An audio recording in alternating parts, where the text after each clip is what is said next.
समुद्रात वादळ सदृश्य वातावरण तसंच ताशी 40 ते 60 किलोमीटर प्रति वेगानं वारे वाहणार असल्यानं मच्छीमारांनी समुद्रात मच्छीमारीसाठी जाऊ नये असा इशारा हवामान विभागानं दिलाय। यानंतर सिंधुदुर्गात शेकडो नौका आश्रयासाठी देवगड बंदरात दाखल झाल्या। 2 दिवस वादळ सदृश वातावरण असल्यानं मच्छीमारी व्यवसाय ठप्प झालाय। उद्यापर्यंत मच्छीमारांनी समुद्रात मासेमारीसाठी जाऊ नये असं आवाहन बंदर विभागानं केलंय आणि याचा आढावा घेतलाय आमचे प्रतिनिधी सदाशिव लाड यांनी।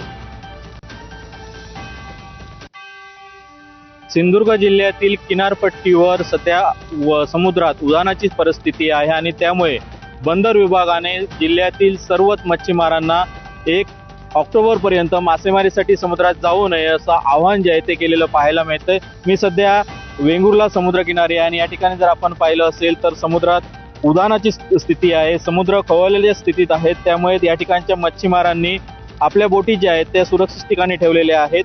जिल्ह्यातील सर्वच किनारपट्टीवर अशीच परिस्थिती आहे। आपण जर पाहिलं असेल तर मच्छीमारांनी आपल्या बोटी ज्या आहेत त्या सुरक्षित ठिकाणी ठेवलेल्या पाहायला मिळत आहेत। मच्छीमार जे आहेत ते हवालदिल झालेले आहेत, कारण 1 ऑगस्ट पासून त्यांची मासेमारी हंगाम जो आहे तो सुरू झालेला होता। मात्र 1 ऑगस्ट पासून आतापर्यंत त्यांना 15 ते 20 दिवसच मासेमारी समुद्रात करता आलेली आहे। मात्र इतर दिवशी समुद्राला उधाण किंवा हवामान विभागाने दिलेल्या इशाऱ्यानुसार हे मच्छीमार जे आहेत ते समुद्रात गेलेले नाहीत। त्यामुळे सिंधुदुर्ग जिल्ह्यातील मच्छीमार जे आहेत ते सध्या हवालदिल झालेले पाहायला मिळतात, कारण त्यांची मासेमारी जी आहे ते पूर्णपणे ठप्प झालेली पाहायला मिळत आहे।